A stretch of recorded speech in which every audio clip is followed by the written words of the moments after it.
เลยทางดีครับดีครับสวัสดีครับเขาวันนี้เรามาเล่นกับเพื่อนนะครับ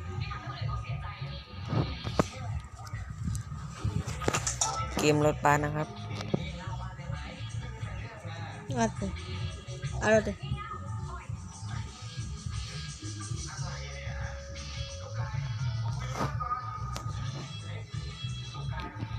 เลือกระยะทางนะครับเรามาเล่นกับเพื่อนนะครับทางนะ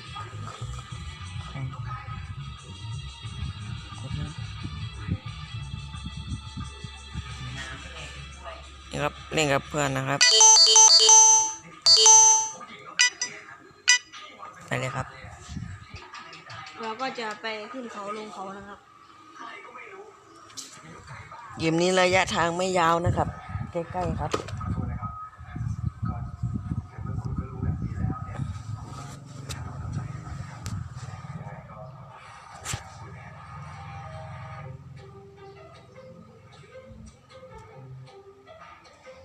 กันไปตัดต่อให้คุณ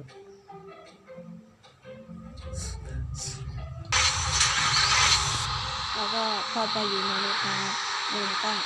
ให้เพื่อนนำครับเพื่อนนำหน้าเลยครับผมชอบเล่นมุมนี้นะครับ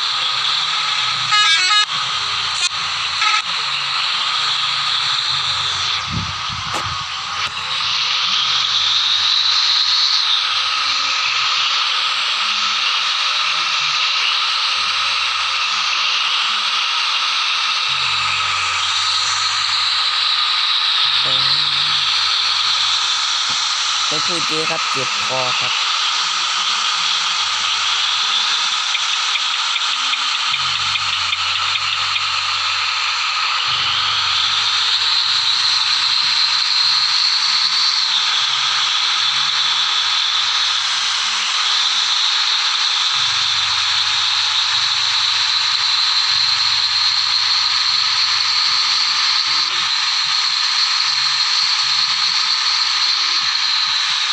เราก็ได้แต่งหน้าครับ ซิ่งครับเบสซิ่งครับบัสซิ่งครับ ทางทีมการทีครับขออนุญาตครับผมไปผิดทาง โอ้โหขับผิดเลนเลยครับ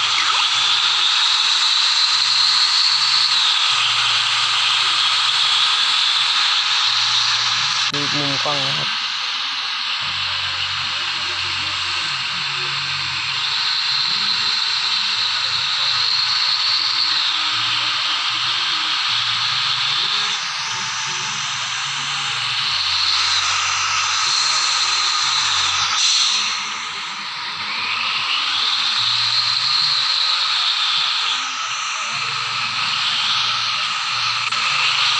ดูมุมกล้องครับผมชอบเล่นมุมกล้องนะครับ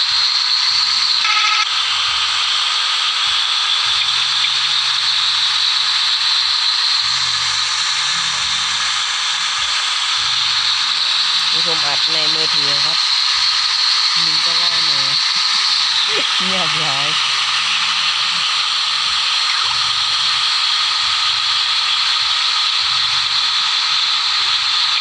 ขอแซงนะครับ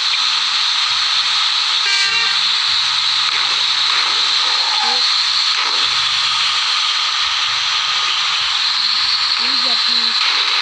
เดี๋ยวไว้จะไม่เห็นนะครับมันอยากแซงให้มันแซงไปครับ ไปครับนี่เราวับมาอีกแมปหนึ่งนะครับเราจับเราเพื่อนกันเป็นแนวนะครับ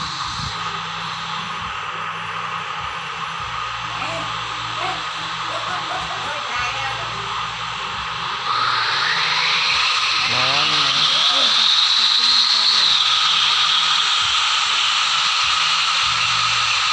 จะได้ยินเสียงไหม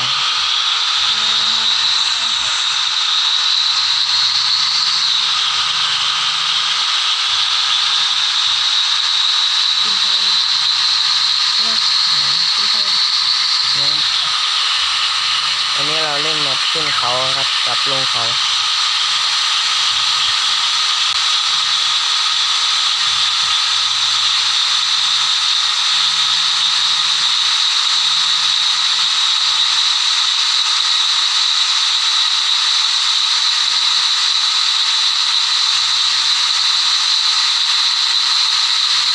ยาวไปครับยาวไปแต่สามชาผมยังไม่ลงครับรอก่อนครับเยอะเยอะ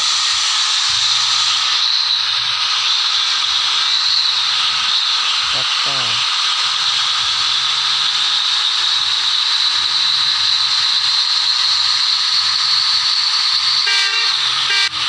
สร็จแล้วครับเสร็จแล้วครับ ไปครับเอาต้มน้ำมันหอยครับ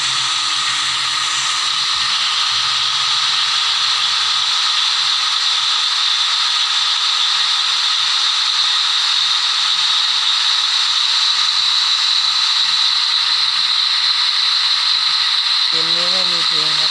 ยังไม่ลงต้มน้ำมัน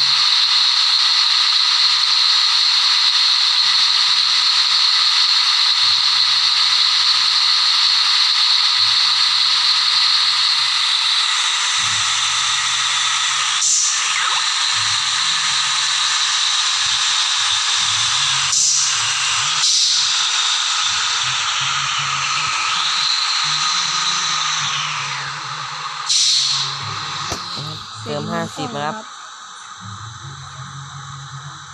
เติมมา10 ลิตรนะครับ Dimulai dari angka 0 ya. เป็นจริงมากครับเกมนี้ Terima kasih, hati-hati di jalan.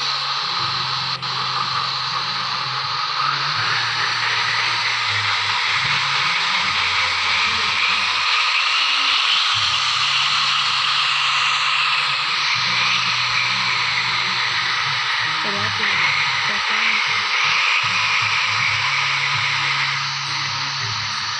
เราเติมน้ำมันแก๊สนะครับเอาต่อครับ ให้มันนำทางครับ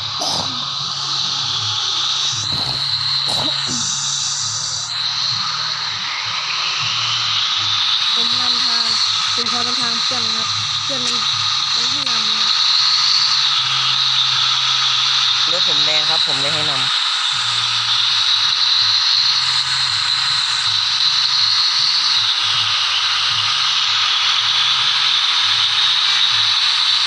เอาแย้งหน่อยนะครับ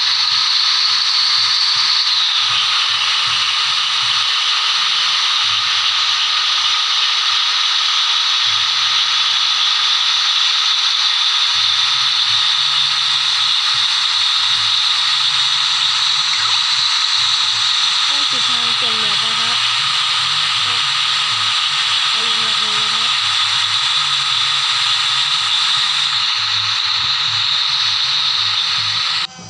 ฝนตกครับโอเคครับ มาอีกแมปนะครับแมปนี้อยู่บนเขานะครับ เรากำลังจะขึ้นเขานะครับ เปิดไปครับเปิดไป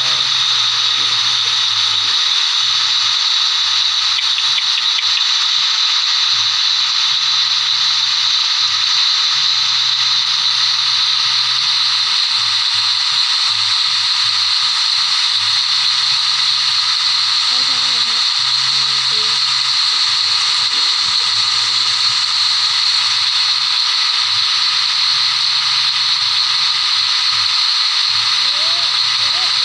เลือกตรงไปเอาเลย ทางนั่นแหละทางที่ไหนไปทางนั่นแหละเดี๋ยวไม่เอาพวกไปน้ำกันนะแยกทางครับ เลือกทางเลยนะครับ อันนี้แยกทางนะครับ ไปเจอกันอีกทีก็อยู่นู่นไกลอยู่นะครับไปเจอกันอีกทีผมขี้เกียจขึ้นสะพานนะครับโค้งเยอะเพราะว่ากันตรงนะครับตรงนี้โค้งเยอะกว่า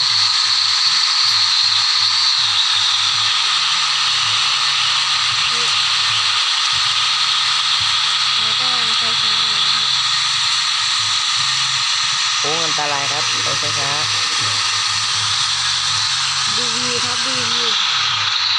ๆรถดีฟครับรถดีฟ ดูวิ โอ้ ว ปาดดีฟครับปาดดีฟ โอ้โหเพื่อนมันจะขึ้นเขาแล้วครับแต่แล้วก็ขอทาง ครับทางโค้งเยอะมากครับ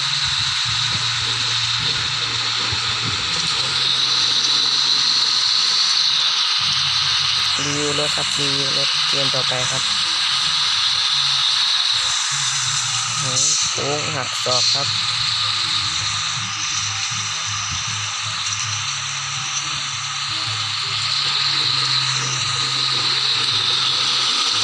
ยาวไปครับยาวไปแต่สามจ้าไม่ได้ลงครับแต่สามจ้า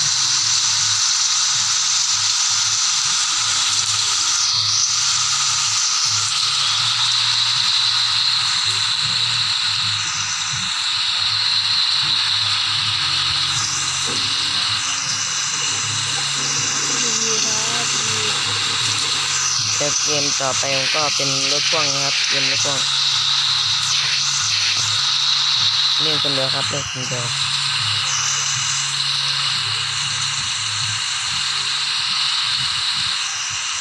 ที่เรียนผมกินน้อยนะครับ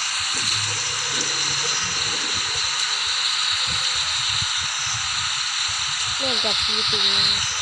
จังหวัดชัยภูมิครับจังหวัดชัยภูมิหัวก้อนนี้แบบหัวก้อนเวลาเรียนนี้มีเป็นสถานเวลา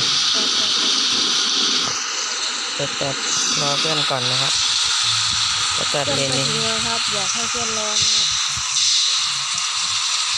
รีบไปหาเพื่อนดีกว่าครับ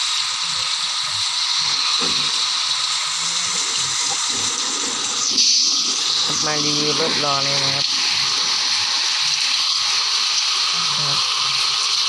ข้างหน้าก็มีไฟนี่ครับแล้วก็ไฟกดคลิปอะไรไม่รู้ต้องไปข้างบนครับส่องอะไรครับแล้วก็ไปตรงขอบหน้ารถนะครับเข้าไปข้าง รถ บน ไม่ นะครับ ได้ครับที่เคยจอดตัวนะครับ นะครับไฟทางข้างล่างดูท่อครับท่ออย่างโหดครับนะครับนี่ทำเหมือนกันครับเรียงกันเลยแล้วก็นี่ครับผมชอบนี่70,000ครับ70,000นะครับทั้งหมดนี่โอ้500,000 600,000ครับแต่งมาทั้งหมด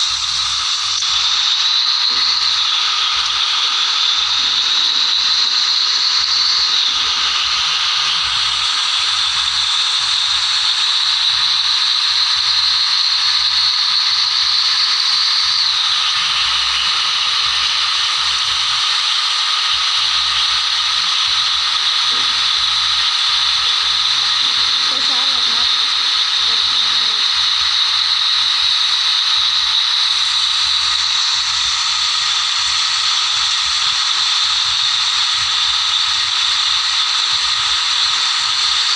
ก็แซงนะครับเดี๋ยวนี้ แล้วก็อีกทีค่ะ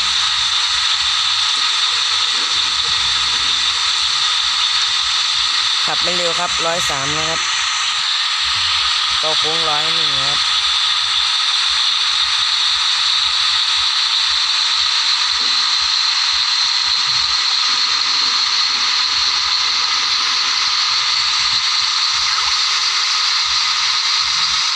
ก็ขอ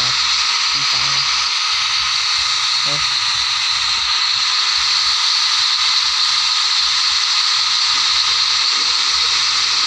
ดี๋ยวผมขอตัดคลิปไปอีกระยะหนึ่งครับเดี๋ยวคลิปมันยาวครับนะครับผมก็ตัดมาได้ครึ่งทางแล้วนะครับแต่ฝนหยุดตกแล้วเดี๋ยวจอดรอเพื่อนกันเพื่อนเจออุบัติเหตุนะครับเดี๋ยว คุณก็สตุกแล้วนะครับ คนก็ ก็ ส เปลี่ยน ตก มาระยะหนึ่งนะครับหยุดตกแล้วครับ อีกครับปิดไฟแล้วตอนค่ำผมเปิดไฟให้ดูอีกทีนะครับ ตอนค่ำ ตอนฟ้ามืดครับ ก็จะเก็บข้อมูล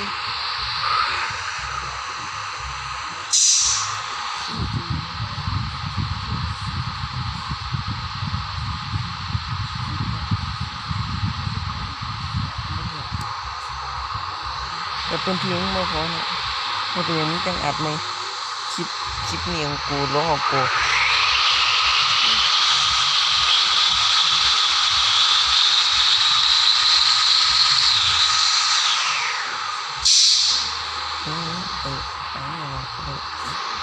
น่ากูดูรูปภาพตรงนี้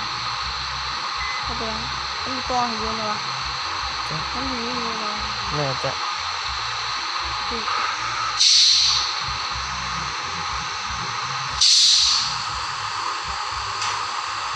แป๊บครับแป๊บตายคิดนะเกมนี้ขอพอเท่านี้ครับพอดียันผมเด้งออกนะครับ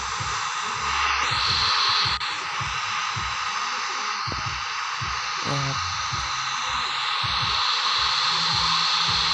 ไปแล้วนะครับฝากกดไลค์กดแชร์กดติดตามด้วยนะครับ